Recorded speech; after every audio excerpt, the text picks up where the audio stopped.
السلام علیکم پیارے دوستو، آپ سب کو میرے چینل صراط مستقیم پر خوش آمدید۔ حضرت یحییٰ علیہ السلام اپنے والد حضرت زکریا علیہ السلام کی طرح اللہ کے برگزیدہ نبی تھے۔ آپ علیہ السلام کا نام خود اللہ جل شانہ نے تجویز فرمایا۔ ارشاد باری ہے، اے زکریا، ہم تمہیں ایک ایسے فرزند کی بشارت دیتے ہیں جس کا نام یحییٰ ہوگا۔ اس سے پہلے ہم نے اس نام کا کوئی شخص پیدا نہیں کیا۔ سورہ مریم آیت نمبر 7۔ گویا دنیا میں سب سے پہلے آپ ہی کا نام یحییٰ رکھا گیا، اور آپ علیہ السلام اپنی صفات میں بھی سب سے منفرد تھے۔ حضرت یحییٰ اپنے والد حضرت زکریا علیہ السلام کی دعاؤں کا ثمر تھے، جنہیں اللہ نے بڑھاپے میں اولاد عطا فرمائی۔ حضرت یحییٰ کی والدہ عیشا اور حضرت مریم کی والدہ حنا آپس میں حقیقی بہنیں تھیں۔ یوں حضرت یحییٰ اور حضرت عیسیٰ آپس میں خالہ زاد تھے۔ حضرت یحییٰ علیہ السلام حضرت عیسیٰ سے عمر میں 6 ماہ بڑے تھے۔ حضرت یحییٰ کثرت سے گریہ زاری کرتے، یہاں تک کہ آنسوؤں کی وجہ سے رخساروں پر نشان پڑ گئے تھے۔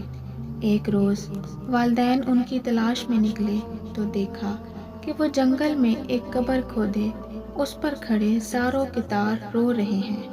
والدین نے فرمایا، بیٹے، ہم 3 دن سے تمہاری تلاش میں ہیں۔ اس پر آپ علیہ السلام نے آخرت کے حوالے سے ایسی پر اثر گفتگو کی کہ والدین رو پڑے۔ حضرت یحییٰ بے حد حلیم، رقیق القلب، پاک باز، عابد و متقی، استغنا و قناعت سے سرشار، شرم و حیا کے پیکر اور شیریں کلام تھے۔ نہایت سادہ زندگی بسر کرتے، غذا بقدر ضرورت اور لباس اتنا ہوتا جو ستر پوشی کے لیے کافی ہو۔ انہیں جنگلوں بیابانوں سے محبت تھی۔ زندگی کا زیادہ تر حصہ وہیں گزارا جہاں درختوں کے پتے اور شہد بطور غذا تناول فرماتے۔ پیاس لگتی تو نہر سے پانی پی لیتے۔ زندگی بھر شادی نہیں کی۔ حضرت عیسیٰ اون کا لباس پہنتے، جبکہ حضرت یحییٰ جانوروں کے بالوں کا لباس زیب تن کرتے۔ درہم و دینار نہ تھے، نہ کوئی غلام، نہ باندی، کوئی مخصوص ٹھکانہ بھی نہ تھا۔ جہاں رات ہو جاتی وہیں بسیرا کر لیتے۔ حضرت جبرائیل امین جنگل ہی میں وہی لے کر حاضر ہوئے۔ آپ کے زہد و تقویٰ کا یہ عالم تھا کہ ایک دفعہ بچوں نے حضرت یحییٰ کو بچپن میں کہا، آؤ چل کر کھیل کود کریں، تو آپ علیہ السلام نے فرمایا، ہم کھیل کود کے لیے پیدا نہیں کیے گئے۔ حضرت ربیع ابن انس فرماتے ہیں کہ حضرت عیسیٰ علیہ السلام کی نبوت سب سے پہلے تسلیم کرنے والے حضرت یحییٰ تھے۔ رسول اللہ صلی اللہ علیہ وآلہ وسلم نے فرمایا، اولاد آدم میں کوئی ایسا نہیں جس سے گناہ سرزد نہ ہوا ہو سوائے حضرت یحییٰ کے۔ مسند احمد۔ قرآن پاک میں آپ علیہ السلام کا ذکر ان 4 صورتوں میں آیا ہے جن میں حضرت زکریا کا بھی ذکر ہے، یعنی سورہ آل عمران، سورہ الانعام، سورہ مریم اور سورہ الانبیاء۔ اللہ عز و جل نے حضرت یحییٰ پر وحی نازل فرمائی، اے یحییٰ، ہماری کتاب مضبوطی سے تھام لو، اور ہم نے ان کو لڑکپن ہی میں دانائی عطا فرمائی تھی، اور اپنے پاس سے شفقت اور پاکیزگی بھی، اور وہ پرہیزگار بھی تھے، اور ماں باپ کے ساتھ نیک سلوک کرنے والے تھے، اور سرکش و نافرمان نہیں تھے۔ اور ان پر سلام ہو جس دن وہ پیدا ہوئے، اور جس دن وہ وفات پائیں گے، اور جس دن زندہ کر کے اٹھائے جائیں گے۔ سورہ مریم آیت نمبر 12 تا 15۔ حضرت یحییٰ ابھی کم عمر ہی تھے کہ پروردگار عالم نے فرشتوں کے ذریعے تورات حفظ کروا دی، اور انہیں حکم دیا کہ آسمانی کتاب کا جو علم تمہیں عطا کیا گیا ہے اس پر خود بھی عمل کریں، اور اپنی قوم کو بھی اس کا درس دیں۔ اس کے ساتھ ہی انہیں بچپن ہی میں علم و دانائی، عقل و حکمت، طہارت و پاکیزگی اور پرہیزگاری عطا فرمائی گئی، اور ان میں وہ تمام خوبیاں یکجا کر دی گئیں جو ایک نیک، پارسا اور صاحب ایمان بندے کی شان ہے۔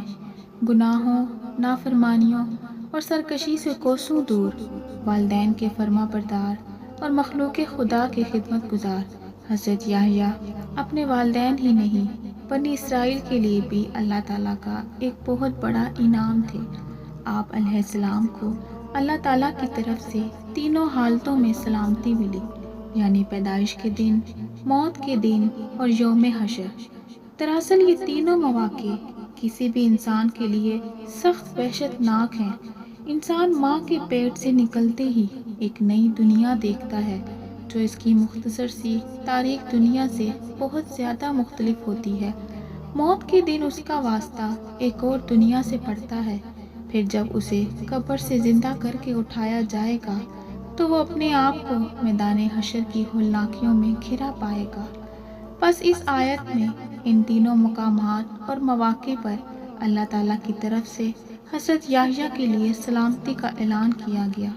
سورہ آل عمران کی آیت نمبر 39 میں اللہ تبارک و تعالیٰ نے حضرت یحییٰ کی 5 خاص صفات کا ذکر فرمایا ہے۔ ارشاد باری تعالیٰ ہے، ابھی وہ عبادت گاہ میں کھڑے نماز ہی پڑھ رہے تھے کہ فرشتوں نے آواز دی کہ زکریا، اللہ آپ کو یحییٰ کی بشارت دیتے ہیں جن کے احوال یہ ہوں گے کہ وہ کلمہ اللہ یعنی حضرت عیسیٰ کی نبوت کی تصدیق کرنے والے ہوں گے، اور دوسرے مقتدائی دین ہوں گے، اور تیسرے اپنے نفس کو لذت سے بہت روکنے والے ہوں گے، اور چوتھے نبی بھی ہوں گے، اور پانچویں اعلیٰ درجے کے۔ حضرت حارث اشرا سے روایت ہے کہ رسول اللہ صلی اللہ علیہ وآلہ وسلم نے فرمایا، اللہ تعالیٰ نے حضرت یحییٰ کو 5 باتوں کا حکم فرمایا کہ ان پر عمل کرو، اور بنی اسرائیل کو بھی عمل کا حکم دو۔ لہٰذا انہوں نے بنی اسرائیل کو بیت المقدس میں جمع کیا اور ارشاد فرمایا، اللہ جل شانہ نے مجھے 5 باتوں کا حکم دیا ہے، اللہ تعالیٰ کے سوا کسی کی عبادت نہ کرو اور نہ ہی اللہ کے ساتھ کسی کو شریک ٹھہراؤ۔ مشرک کی مثال اس غلام کی سی ہے جسے اس کے مالک نے اپنی رقم سے خریدا، مگر غلام جو کچھ کماتا ہے وہ مالک کی بجائے کسی دوسرے شخص کو دے دیتا ہے۔ اب تم ہی بتاؤ کون ایسے غلام کو پسند کرے گا؟ لہٰذا یاد رکھو، جب اللہ نے تمہیں پیدا کیا ہے اور وہی تمہیں رزق دیتا ہے تو تم پر لازم ہے کہ صرف اسی کی عبادت کرو اور اس کے ساتھ کسی کو شریک نہ ٹھہراؤ۔ اور میں تمہیں نماز کا حکم دیتا ہوں، جب تم خشوع و خضوع کے ساتھ نماز ادا کرتے ہو تو اللہ تعالیٰ اپنا رخ تمہاری طرف کر لیتا ہے، لہٰذا جب نماز پڑھو تو کسی اور طرف دھیان مت لگاؤ۔ اور اس کے ساتھ ساتھ میں تمہیں روزے رکھنے کا حکم دیتا ہوں۔ اللہ تعالیٰ نے اس کی مثال یوں دی ہے جیسے کسی جماعت میں ایک شخص کے پاس مشک کی پوٹلی ہو تو مشک خود بخود پوری جگہ کو مہکا دے گی۔ بے شک روزے دار کی منہ کی بو اللہ کے نزدیک مشک سے بھی زیادہ معطر، مقبول اور پسندیدہ ہے۔ اور میں تمہیں صدقے کا حکم دیتا ہوں۔ اس کی مثال ایسی ہے کہ کسی شخص کو دشمنوں نے اچانک دبوچا ہو اور اس کے ہاتھوں کو گردن سے باندھ کر قتل کرنے کے لیے چلے جا رہے ہوں۔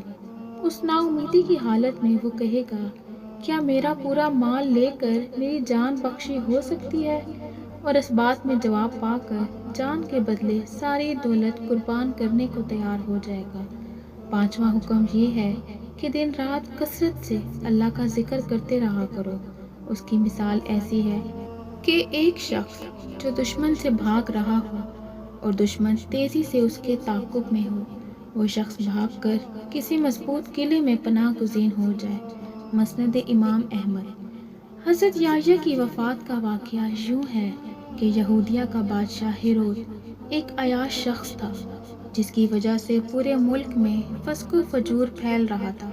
اس نے اپنے حقیقی بھائی فلپ کی بیوی ہیرودیہ کو بغیر نکاح میں اپنے گھر میں رکھا ہوا تھا۔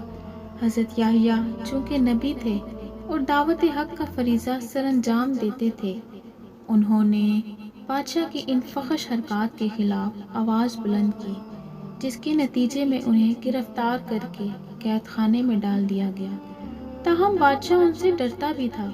وہ جانتا تھا کہ آپ علیہ السلام اللہ کے نبی اور نیک و پارسا انسان ہیں، نیز عوام میں بڑی عزت ہے، لیکن بادشاہ کی داشتہ ہیرودیہ حضرت یحییٰ کی تعلیمات کو اپنے اور اپنی جیسی دوسری بدکار عورتوں کے لیے بہت بڑا خطرہ سمجھتی تھی۔ چنانچہ وہ آپ علیہ السلام کی جان کے در پہ ہو گئی۔ اسی اثناء میں بادشاہ کی سالگرہ کے سلسلے میں محل میں رقص و موسیقی کی محفل جمی، جس میں ہیرودیہ اور اس کی جوان سالہ خوبصورت بیٹی نے رقص کے ہیجان خیز تیر چلا کر بادشاہ کو اپنے جال میں پھانس لیا۔ بادشاہ نے خوش ہو کر اس سے کہا، مانگ، کیا مانگتی ہے؟ بیٹی نے اپنی ماں سے مشورہ کیا، وہ تو پہلے ہی ایسے موقع کی طاق میں تھی، لہٰذا بیٹی سے کہا، یحییٰ کا سر مانگ لیں۔ بیٹی نے بادشاہ کے سامنے ادب سے جھک کر عرض کیا، اے بادشاہ سلامت، مجھے یحییٰ کا سر تھال میں رکھ کر منگوا دیجیے۔ بادشاہ یہ سن کر غمگین تو ہوا، مگر محبوبہ کی بیٹی کی فرمائش کیسے رد کر سکتا تھا؟ چنانچہ اس نے فوراً قید خانے سے حضرت یحییٰ کا سر کٹوا کر منگوایا اور ایک تھال میں سجا کر محبوبہ کی رقاصہ بیٹی کی نظر کر دیا۔ کہتے ہیں کہ دمشق کی جامع مسجد بنی امیہ کے حال میں آپ علیہ السلام کا سر مبارک دفن ہے۔ اموی خلیفہ ولید بن عبد الملک نے یہ مسجد تعمیر کروائی تھی۔ دوران تعمیر یہاں ایک غار دریافت ہوا۔ اطلاع ملنے پر خلیفہ خود غار میں داخل ہوا اور دیکھا کہ ایک صندوق میں انسانی سر رکھا ہوا ہے اور صندوق پر تحریر ہے، یہ حضرت یحییٰ بن زکریا کا سر ہے۔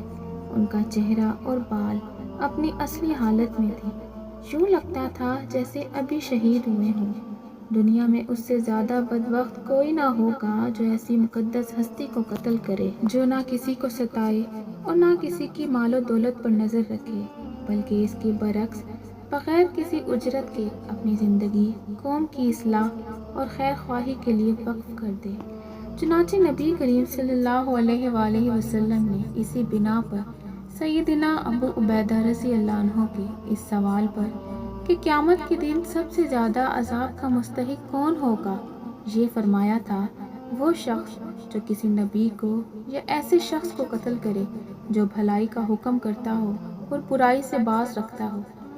حضرت یحییٰ کے واقعے سے ہمیں یہ سبق ملتا ہے کہ سیدنا زکریا زندگی بھر نبوت کے وارث کے لیے بے چین رہے، لیکن اللہ تعالیٰ سے یہی حسن ظرف رکھا کہ اے پروردگار، میں آپ سے مانگ کر کبھی بے مراد نہیں رہا۔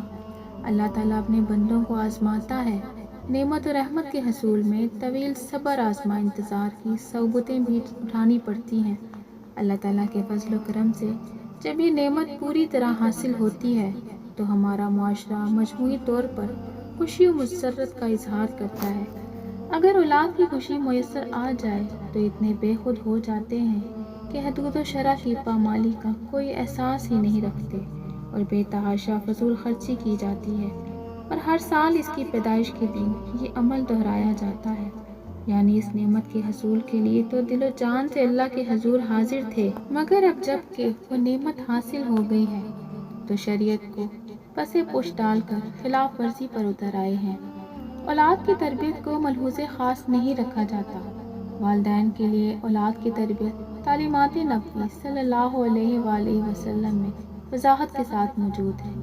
ضرورت اس امر کی ہے کہ والدین اولاد کی رسول اللہ صلی اللہ علیہ وآلہ وسلم کی فرامین کے مطابق تربیت کرتے ہوئے مثالی معاشرہ قائم کرنے میں اپنا کردار ادا کریں۔